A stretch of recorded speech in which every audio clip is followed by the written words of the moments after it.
তো জয় হিন্দ এভরিওয়ান। অগ্নিবীরের বয়স সীমা কি থাকবে এবার 2026-এর যে নতুন ভ্যাকেন্সি আসছে সেটাতে কি 17.5 থেকে 23 বছর হবে? আর ডেটটা, বয়সের যে ডেটটা, ডেট অফ বার্থ, সেটা কী নেওয়া হবে এই নিয়ে আমাকে অনেকজনই জিজ্ঞাসা করছিলে। তো দেখো, নতুন যে ভ্যাকেন্সিটা আসবে 2026-এর, আগেকার যে সিকোয়েন্স ছিল সেই ডেট অনুযায়ী যদি দেখো, 1 অক্টোবর 2005 থেকে 1 এপ্রিল 2009 এর মধ্যে যাদের জন্ম তারা অ্যাপ্লাই করতে পারবে যদি 17.5 থেকে 21 বছর নেওয়া হয়। তো এখন একটা আপডেট উঠে আসছে যে 23 বছর পর্যন্ত নাকি করা হবে। অগ্নিবীর জিডি টেকনিক্যাল ট্রেডসম্যান যেটা 17.5 থেকে 21 নেওয়া হয়, সেটা সব জায়গায় আন্দোলন চলছে, অনেক জায়গায় এটাকে বয়সটাকে 23 করানোর জন্যে।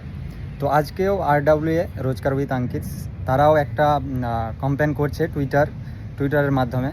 তো অফিসিয়ালি কোনো আপডেট নেই যে বয়সটা 23 হবে। 23 যদি হয় তাহলে তোমাদের যে বয়সটা 1 অক্টোবর 2005 থেকে 1 এপ্রিল 2009 হচ্ছে, সেই 1 অক্টোবর 2005টা আরও কমে যাবে যদি 23 বছর নেওয়া হয়। তো দেখা যাক, অফিসিয়ালি তো এখনও কোনো কিছু আপডেট নেই যে বয়স বাড়ানো হবে। তো এখন আন্দোলন চলছে, তো নোটিফিকেশান এলেই জানা যাবে। তো আরও যদি কোনো কিছু জানার থাকে তোমাদের, অবশ্যই কমেন্ট করো। জয় হিন্দ।